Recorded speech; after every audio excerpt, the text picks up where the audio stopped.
Bwana Yesu asifiwe sana. Bwana Yesu asifiwe. Amina. Basi leo tuna somo letu la utakatifu.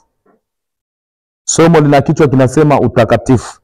Na tutasoma kwenye maandiko matakatifu, tuangalie utakatifu ni nini na Mungu anataka tuwe watakatifu. Jina la Bwana libarikiwe. Amina.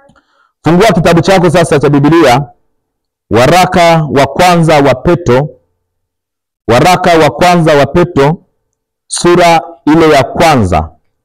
Tunaanzia mstari ule wa 15. Waraka wa kwanza wa Petro, ile sura ya kwanza mstari wa 15. Nasoma kwa jina la Yesu. Maandiko yanasema,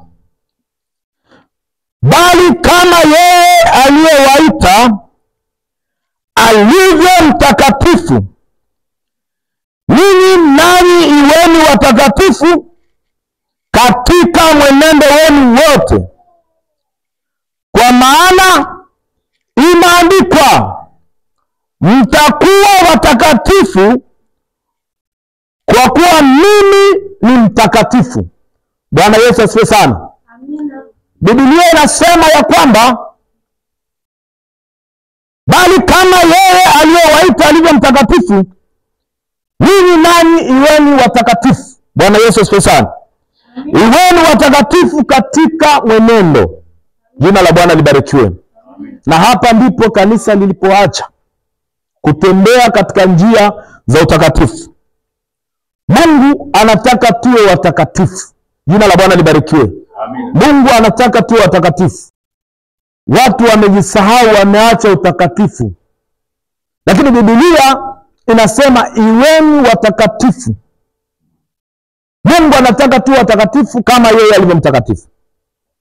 Anasema kama yeye aliyetuita alivyo mtakatifu, sisi nasi tuwe watakatifu katika mienendo yetu yote. Mwendo wa mtu aliyemwamini Mungu lazima uwe na utakatifu. Jina la Bwana libarikiwe. Unapotembea katika maisha ya kumwamini Yesu Kristo, maana yake unatakiwa utembee katika utakatifu. Jina la Bwana libarikiwe.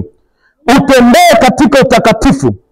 Maandiko yanasema katika ule mstari unaofuata katika waraka wa kwanza, mstari wa 16. Anasema kwa maana imeandikwa, mtakuwa watakatifu. Bwana Yesu asifiwe sana. Yaani maandiko yalitabiri ya kwamba sisi tuliomwamini Yesu Kristo tutakuwa watakatifu. Jina la Bwana libarikiwe. Kwa swala la kuwa mtakatifu kwa mtu ambaye amemwamini Bwana Yesu ni swala ambalo limeandikwa kibiblia. Bwana Yesu asifiwe sana. Amina. Maandiko yanasema kwa maana imeandikwa, mtakuwa watakatifu. Mtakuwa, yaani tutakuwa. Maana yake asili yetu, asili ya mwanadamu, Mungu amemuumba mwanadamu katika asili ya utakatifu. Bwana Yesu asifiwe sana. Mungu amemuumba mwanadamu katika asili ya utakatifu. Mwanadamu anapokuwa katika asili ya utakatifu, ndipo anafanana na Mungu. Jina la Bwana libarikiwe. Na maandiko yanasema alivyo baba ndivyo alivyo nani? Alivyo mwana. Jina la Bwana libarikiwe. Kwa swala la mtu kuwa mtakatifu ambaye anamwamini Mungu ni swala la kawaida. Jina la Bwana libarikiwe sana. Ni swala la kawaida.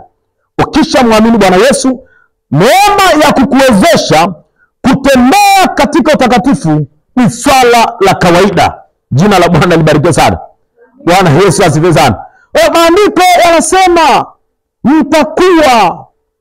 Mungu akishasema amesema mtakuwa watakatifu. Amina.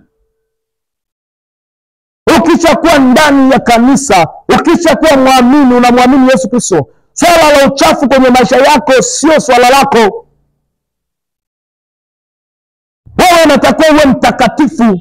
Jina la Bwana libarikiwe sana. Amina baba. Na anasema, na ikiwa mnamwita Baba, yeye hawahukumuye kila mtu pasipo upendeleo, kwa kadiri ya kazi yake, enendeni kwa hofu katika wakati wenu wa kukaa kama wageni. Jina la Bwana libarikiwe. Enendeni kwa hofu katika wakati wenu wa kukaa hapa kama wageni. Jina la Bwana libarikiwe. Ikumbukwe sisi hapa duniani sisi ni wageni. Sisi hapa duniani ni wageni. Na Biblia inasema ikiwa sisi ni wageni, kwa hiyo wakati ambao Mungu ametupa wa kukaa hapa duniani, maandiko yanatutaka tuenende kwa hofu. Bwana Yesu apewe sifa. Yaani kila kitu tunachokifanya tukifanye kwa hofu, tukimtanguliza Mungu. Jina la Bwana libarikiwe. Na hofu ambayo Mungu anazungumzia hapa, azungumzie ile hofu ya woga. Anazungumzia hofu ambayo unapotaka kufanya jambo lolote, uanze kutafakari jambo hili, je, sitamkosa Mungu wangu? Na ukiona jambo hili nitamkosea Mungu, hilo jambo waachane nalo haraka sana. Bwana Yesu asifiwe sana. Bwana Yesu asifiwe sana. Amina. Hilo jambo fanya nini? Waachane nalo haraka sana. Ukiona unafanya jambo ambalo litakuondolea mahusiano yako wewe na Mungu, ukiona utanena neno ambalo litakuondolea mawasiliano yako wewe na Mungu, kuwa makini sana na hilo neno. Jina la Bwana libarikiwe. Utakatifu ni eneo maalum sana kwa mtu ambaye anataka kumuona Mungu. Bwana Yesu asifiwe sana. Maandiko yanasema katika kitabu cha Ibrania ya kwamba tafuteni amani kwa bidii kwa watu wote na huo utakatifu. Si ndio jamani? Na nini? Na huo utakatifu. Acha nikasome ile andiko. Watu wengine bila kusoma maandiko hawawezi kuamini kile ambacho unaongea. Wanaweza kusema, mbona huyu anatunga vitu? Mbona huyu anaropoka vitu ambavyo havivyo Biblia? Wacha niweke ushahidi wa Biblia, alafu muamini kile ambacho Mungu anataka kwenye maisha yetu. Jina la Bwana libarikiwe sana. Bwana Yesu asifiwe.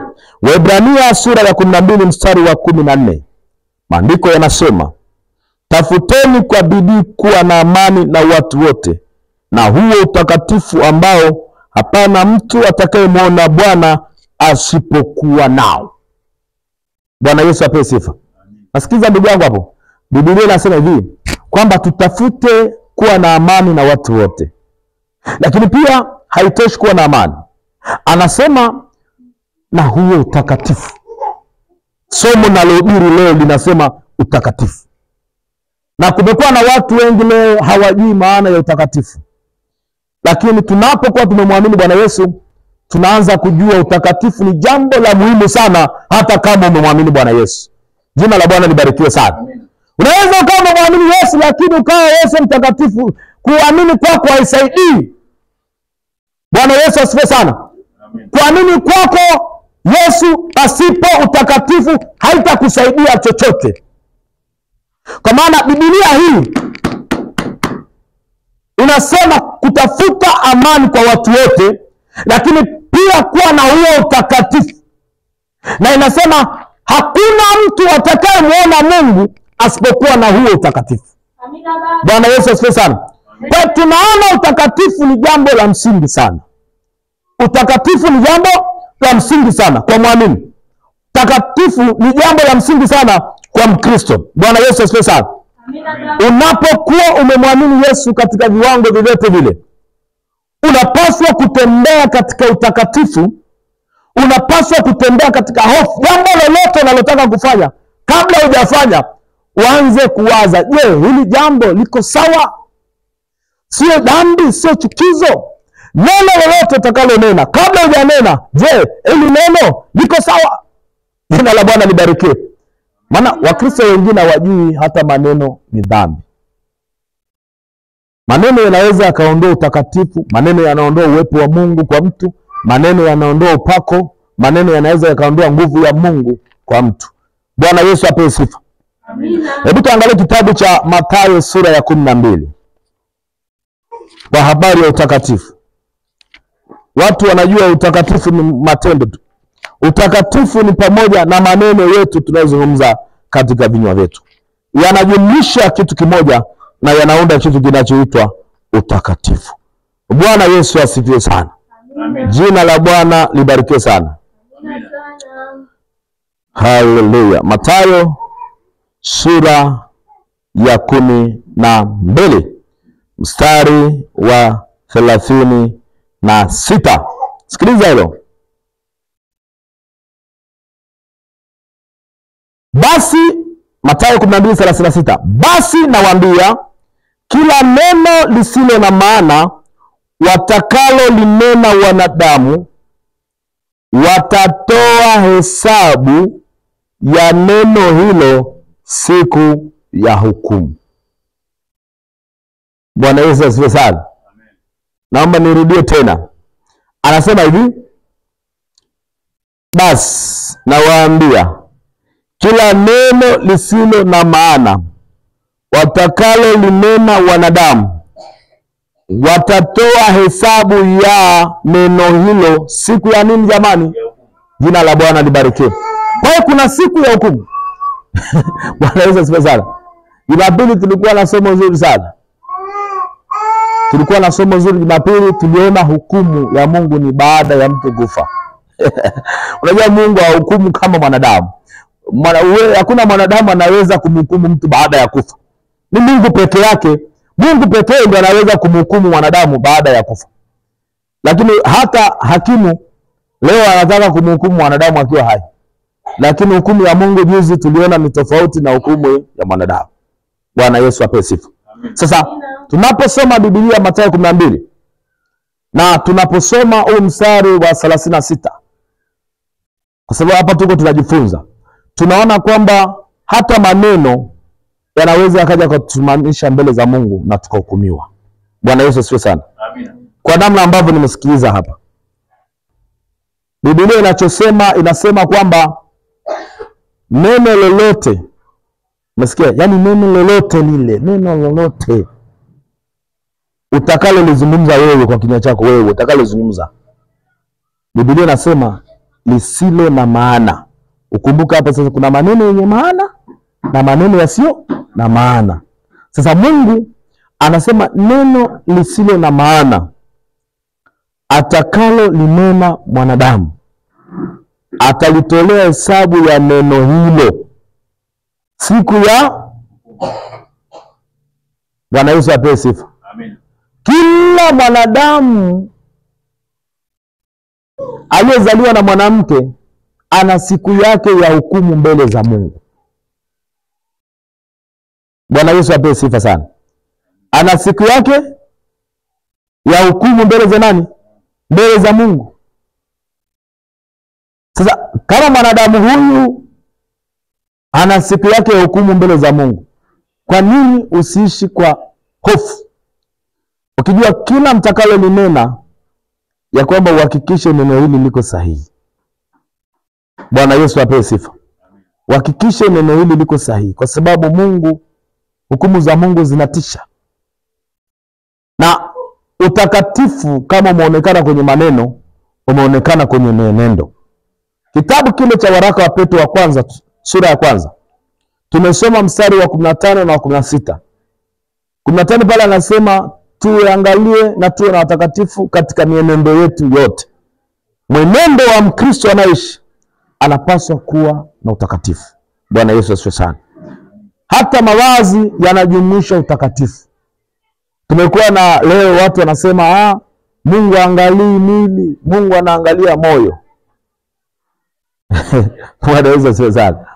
Yaani ndugu yangu, wewe ukienda kwa mtu ukakuta ile mtu nje kuchafu, kuna matakataka, watoto wamekunya mavi yako huko chini ametapakaa, yaani nje tu umeingia tu, ni nje hivi, umeingia ndani ya kwaje? Bwana Yesu asifiwe sana. Amina. Yaani kama unakuta kwa nje ni kuchafu, ndani si mara mbili. Jina la Bwana libarikiwe. Amina. Maana yake unapomwona mtu picha kwa nje, ndani ndivyo alivyo. Kwa mtu anavyokuambia eti Mungu anaangalia moyo, angalia mavazi. Yaani mtu anatembea uchi barabarani, alafu anasema Mungu ana habari naye. Mungu anaangalia moyo wake. Hiyo kweli inawezekana? Haiwezekani. Mavazi ni sehemu ya utakatifu. Ndio maana maandiko nayo yanasema vaeni mavazi ya kujistiri. Jina la Bwana libarikiwe sana. Amen. Kwa hiyo unapoishi maisha haya lazima ujue utakatifu unahusika kila eneo la maisha yako. Neno unalozungumza Mungu anataka utakatifu kwenye ile neno. Jina la Bwana libarikiwe. Amina. Nguo, vazi unalovaa, Mungu anataka utakatifu kwenye ile vazi. Mwenendo wako unaoishi, Mungu anataka utakatifu kwenye huo mwenendo. Jina la Bwana libarikiwe. Maisha yetu tunaishi ni maisha ambayo tunamhitaji Mungu, na ni maisha ambayo Mungu anatamani tuishi sawasawa na maagizo yake, na hapo ndipo tunakutana na baraka za Mungu. Jina la Bwana libarikiwe. Unapokuwa umemwamini Yesu ukaishi maisha matakatifu, asikudanganye mtu, Mungu lazima atakubariki. Jina la Bwana libarikiwe. Mungu lazima atakuinua. Maisha yako kamwe hayatabaki kama yalivyo. Hata kama watakusema vibaya, iko siku watakusema vizuri, kwa sababu iko siku yako Mungu ameweka ya kuwafanya wale maadui zako wale kusema vibaya waanze kukusema vizuri. Jina la Bwana libarikiwe. Kwa kikubwa ni kutembea katika utakatifu. Maandiko yanasema waziwazi ya kwamba hakuna mtu atakayemuona Mungu asipokuwa na huo utakatifu. Kwa utakatifu ni jambo la msingi sana, hata kama uko kanisani, hata kama uliokoka miaka mingi iliyopita, hata kama unaimba kwaya, hata kama wewe ni mchungaji, hata kama wewe ni mtume, hata kama wewe ni nabii, swala la utakatifu kwenye maisha yako ni swala la msingi sana ili uweze kumuona Mungu. Bwana Yesu apewe sifa. Amina baba. Yaani wewe kataa kubali, lakini swala la utakatifu ni swala la msingi sana kwenye maisha yako. Bwana Yesu apewe sifa sana. Kwa hiyo hakuna maisha ya kumuona Mungu nje ya utakatifu. Ni kweli umemwamini Yesu, ni kweli umemwamini Yesu, ni kweli mwombaji mzuri, unaomba vizuri, ni kweli unatoa sadaka vizuri, lakini Mungu anataka ili muone, anahitaji utakatifu. Bwana Yesu apewe sifa.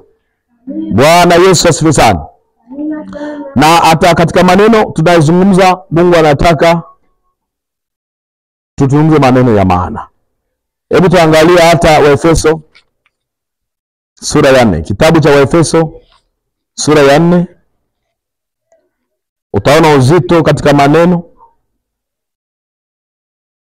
uzito katika maneno. Sura ya 4 Efeso mstari wa 29. Biblia inasema kwamba neno lolote lililo ovu, maana yake lisilo takatifu.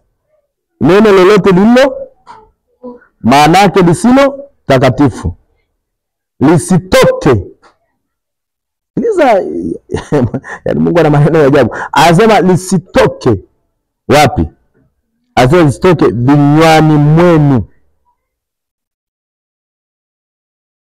Neno lolote lililo ovu lisitoke vinywani mwenu, bali lililo jema la kumfaa mwenye kuhitaji, ili niwape neema wanaosikia.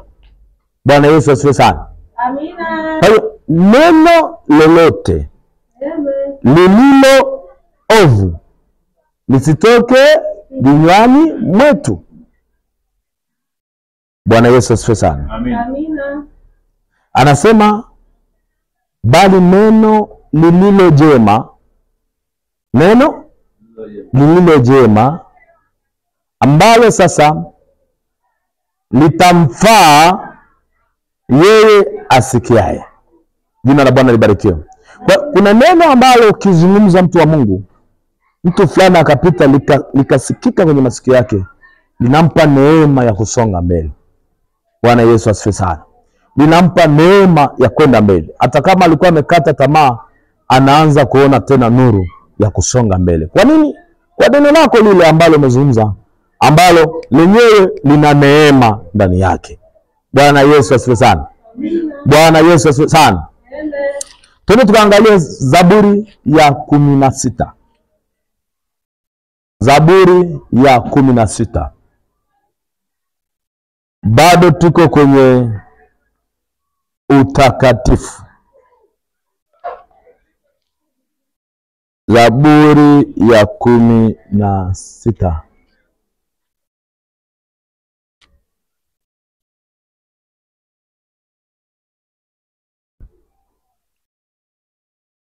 Zaburi ya 16 mstari wa 3.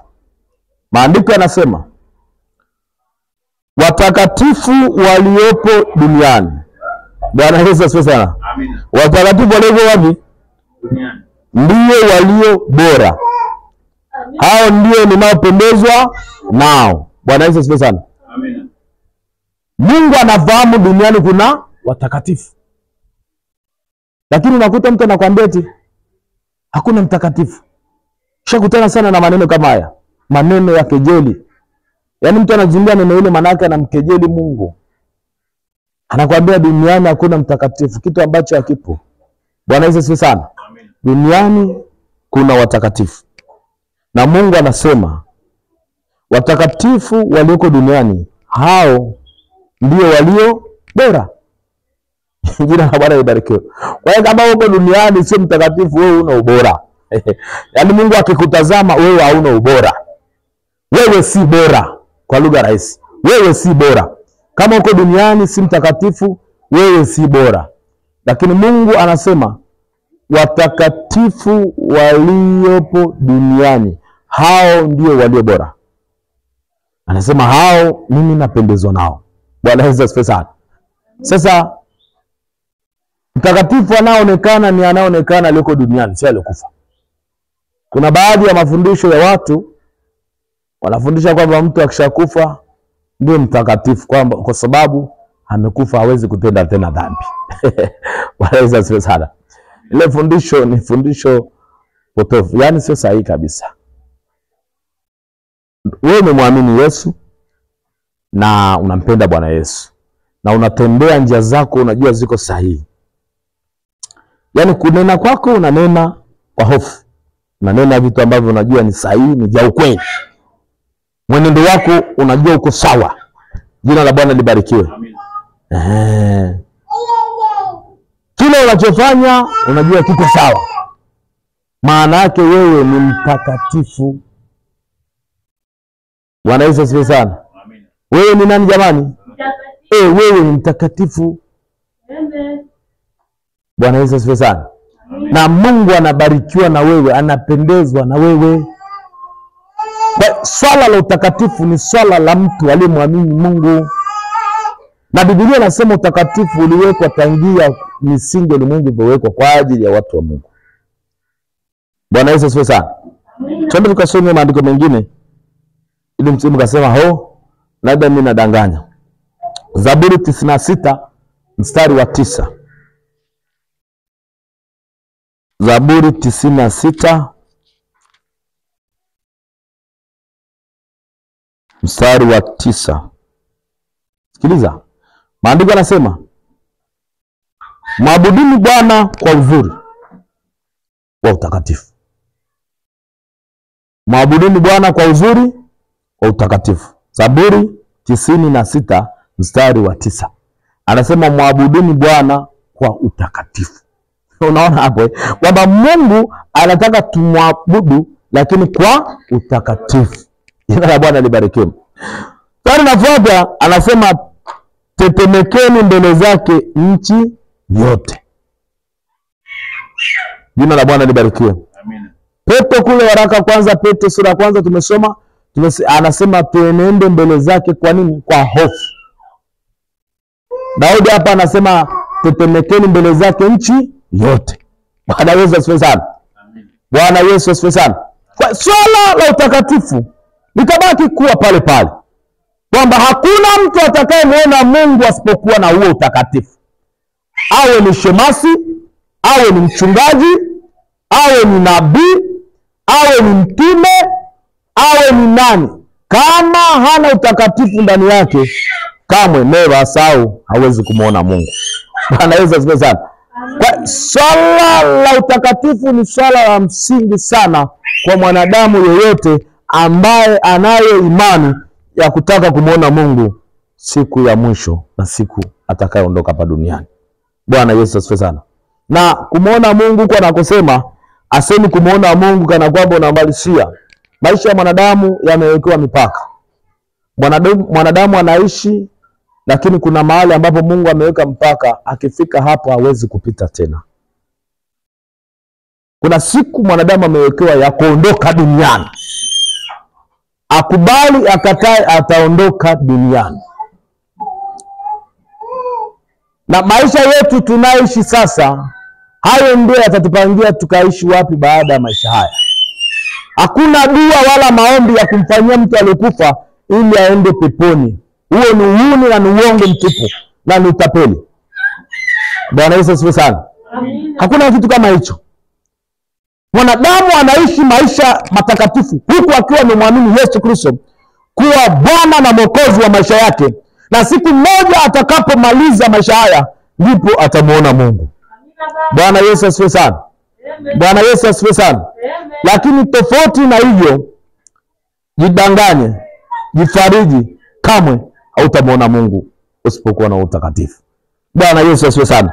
Amina. Mungu anasema tumwabudu katika uzuri, katika uzuri wa utakatifu.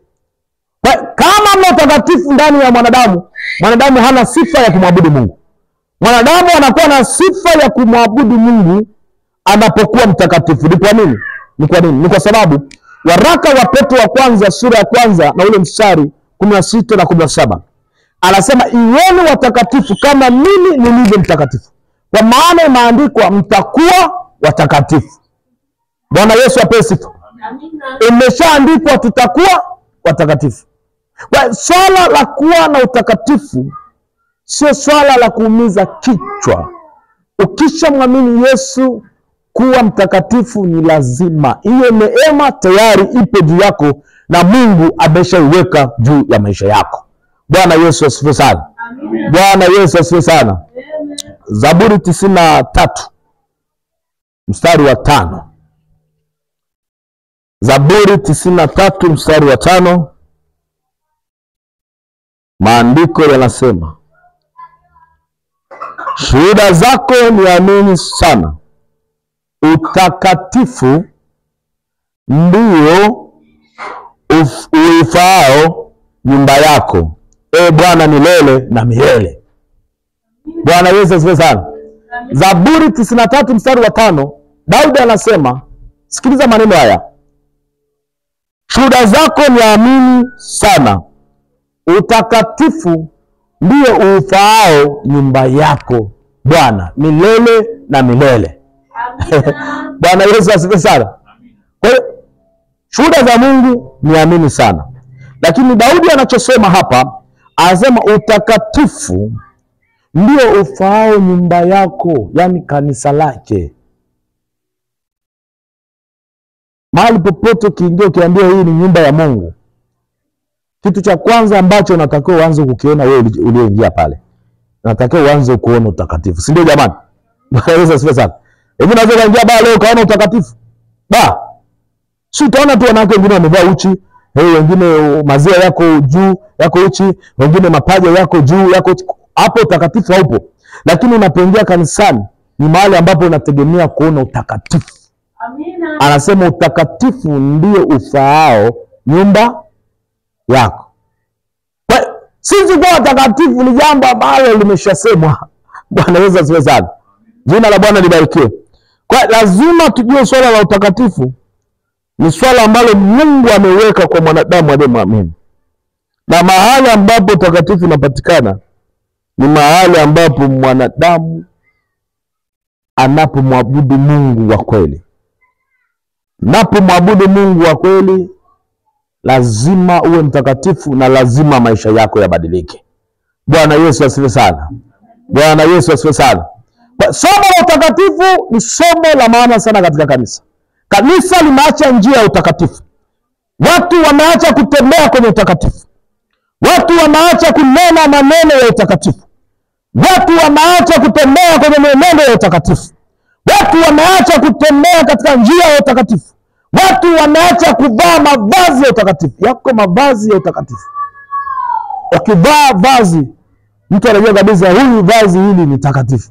Jina la Bwana libarikiwe. Amina. Lakini yako mavazi mengine ni ya shetani, ni ya kikahaba. Kivaa vazi, mtu anajua kabisa vazi hili alivaa huyu ni la kikahaba. Na ndio maana Biblia hii ina mavazi ya kikahaba. Hapo ina mavazi marefu. Imeandikwa kabisa. Katika kitabu cha Ufunuo akasema nikamwona amevaa mavazi marefu. Sasa kwa nini? Ni ya kustiri. Timotheo wa pili 9 anasema vaeni mavazi ya kujistiri. Utakatifu. Kanisa leo limekuwa na mchanganyo. Kuna watu wanasema Mungu anaangalia moyo, haangalii mwili. Mungu anaangalia moyo, haangalii mavazi. Haiwezekani. Mungu anaanza kukagua wewe juu hapo anaingia ndani. Ulivyo juu ndivyo ulivyo ndani. Na baadaye anajua huyu kweli nimemthibitisha. Ndio maana Mungu anamheshimisha mwanadamu. Vazi linamstiri mwanadamu. Unapokuwa umevaa vazi, maana yake umestirika. Utakatifu unahusika kwenye maneno, kwenye mavazi na kwenye mienendo. Leo muda wote hautoshi, tungechambua maandiko mengi sana hapa kukuthibitishia hivi ambavyo ninazungumza. Lakini kiBiblia, wanaosoma Biblia wanafahamu. Jina la Bwana libarikiwe sana. Kwa hiyo watu wa Mungu, tumuombe Mungu. Tunapoingia kwenye maombi leo, tumwambie Mungu atusaidie katika neno hili ambalo limekuja kwa wakati la utakatifu. Ya kwamba sisi yamkini tulikuwa tumeishi maisha tukijua ndio maisha halisi ya utakatifu, lakini sio. Mungu atubadilishe, Mungu atuinue viwango vingine. Lakini Mungu atufanye watakatifu katika maneno ya vinywa vyetu, mienendo yetu, na hata mavazi yetu tunayovaa, tuvae mavazi ambayo yanamtambulisha Kristo. Mavazi ambayo yanampa Mungu tukufu. Bwana Yesu apewe sifa. Yaani tusivae mavazi ambayo yanafanana na mtu wa kidunia. Biblia inasema wana wa ibilisi ni dhahiri na wana wa Mungu nao. Yaani tusivae mavazi ambayo yanafanana na wana wa ibilisi. Jina la Bwana libarikiwe sana. Maana kuna mavazi ambayo wanavaa wana wa shetani, watoto wa shetani. Lakini si watoto wa Mungu. Tuna mavazi yetu tukivaa tunaonekana kabisa, hata tukisema Yesu ni Bwana, watu wanakubali Yesu ni Bwana. Jina la Bwana libarikiwe sana. Haya mavazi ni mavazi ya utakatifu. Huku tukua tumemwamini Yesu, tunahubiri injili ya Yesu na tunasema Yesu ni Bwana, mchana kuupe pasipo kuogopa chochote. Jina la Bwana libarikiwe. Na kwa kufanya hivyo Mungu wa mbinguni atakuwa ametubariki sana. Asante sana kwa wewe ambaye umepata neema ya kusikiliza neno hili la utakatifu. Na ni somo pana sana ambalo linaweza likakupeleka mahali pengine. Ni somo pana ambalo ukilifuatilia vizuri kimaandiko na ukajifunza na ukasikia kile ambacho Biblia imesema ukakiishi, maisha yako yanakwenda kubadilika. Tatizo linakuja, mimi ninapokuwa nimesimama hapa siongei yaliyo yangu. Soma Biblia na kuletea wewe wakati wewe unajifunza, na mimi mwenyewe najichanganya huko kunajifunza pamoja na wewe. Bwana Yesu asifiwe sana. So kwamba nimesimama hapa mimi najua sana, hapana. Nasoma huko mwenyewe najifunza na wewe unajifunza. Na kuna mahali naona kabisa kumbe na mimi hapa nimepungua katika eneo la utakatifu. Na mhitaji Mungu anipeleke viwango vingine, lakini pia na wewe mhitaji Mungu akupeleke viwango vingine. Sema Bwana Yesu, ninakushukuru kwa kuwa wewe ni mwema na mwaminifu. Neno lako la utakatifu limekuja kwa majira maalum. Ninaomba neema yako ya utakatifu na iongezeke kwenye maisha yangu. Njia zangu zote zikapate kuwa za utakatifu. Mienendo yangu yote ikapate kuwa ya utakatifu. Bwana Yesu, ninakuomba usiniache mimi niliye mtoto wako nikapotea, bali mafuta mabichi ya Roho Mtakatifu yakawe juu yangu, ili nikatembee sawasawa na mapenzi ya neno lako. Umesema ya kwamba hakuna mtu atakaye kuona asipokuwa na huo utakatifu. Na umesema utakatifu ndio ufaao nyumba yako daima na milele.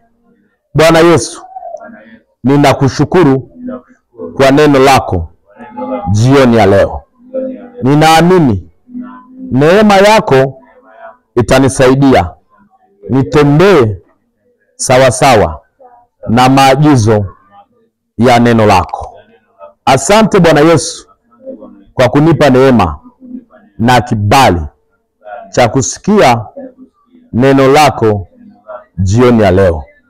Yabariki maisha yangu, bariki kazi ya mikono yangu, bariki biashara yangu katika jina la Yesu. Bariki huduma yangu katika jina la Yesu.